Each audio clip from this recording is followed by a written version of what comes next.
My name is Jessica Hische. I'm a letterer, and I live in between San Francisco and Brooklyn, New York.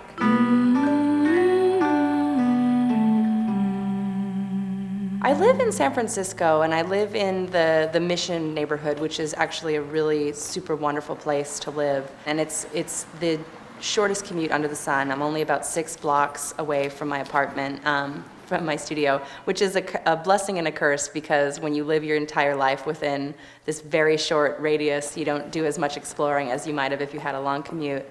But the studio itself is also my most grown-up studio I've ever had. We did our best to sort of like make it very designy.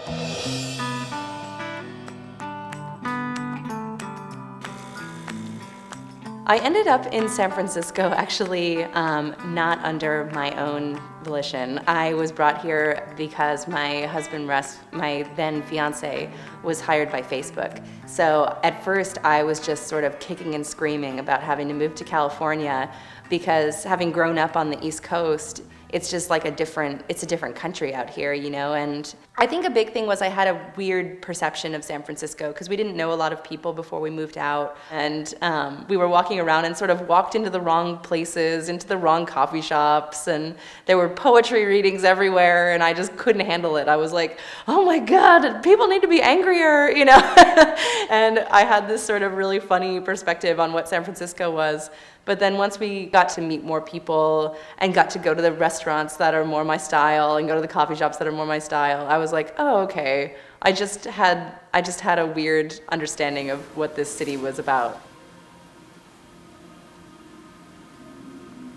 There's calligraphy, which is writing. You know, it's very fanciful writing. There's lettering, which is drawing, which is primarily what I do. And then there's type design or font design, which is creating fonts, creating systems. I think my work ends up becoming really like sort of friendly and warm, just because that's sort of the kind of person that I sort of think of myself as being. I think that it's almost impossible to not inject a little bit of your personality into your work. So I think that when you look at people's work, you can always see a little bit of their personality in it. And people that make warm and friendly stuff get hired to do warm and friendly work by those kind of clients, and I wouldn't have it any other way.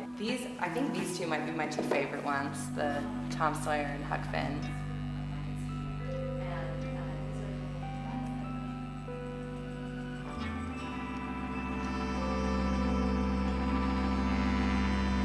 I was very quiet as a child, which is actually probably really hard for some people to get once they meet me now as an adult, because I'm just so like and people forward, and I just love talking to strangers. And you know, I think that I was an extrovert, but I was just so deathly afraid of messing up.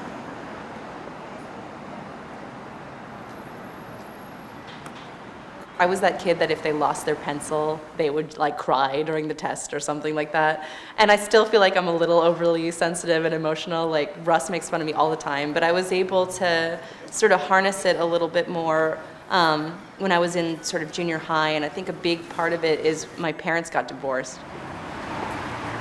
But I had to be far more independent once my parents split up. So as much as it was sort of a crazy time frame and, you know, could have been very damaging, and I think that a lot of kids come out of divorce and have major issues with their parents, and I'm not saying I'm devoid of issues with my parents, but I think without being forced to be more independent earlier on, without sort of realizing that your parents are just normal people and not just these omniscient, you know, parent figures, I think it would have taken me a lot longer to sort of open up.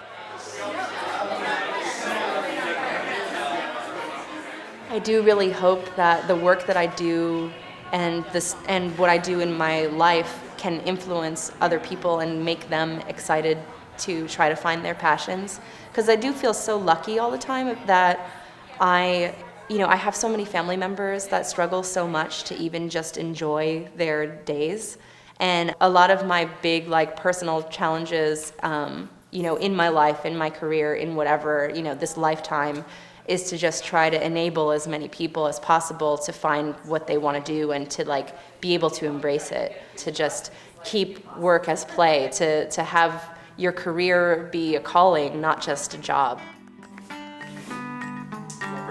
Nice.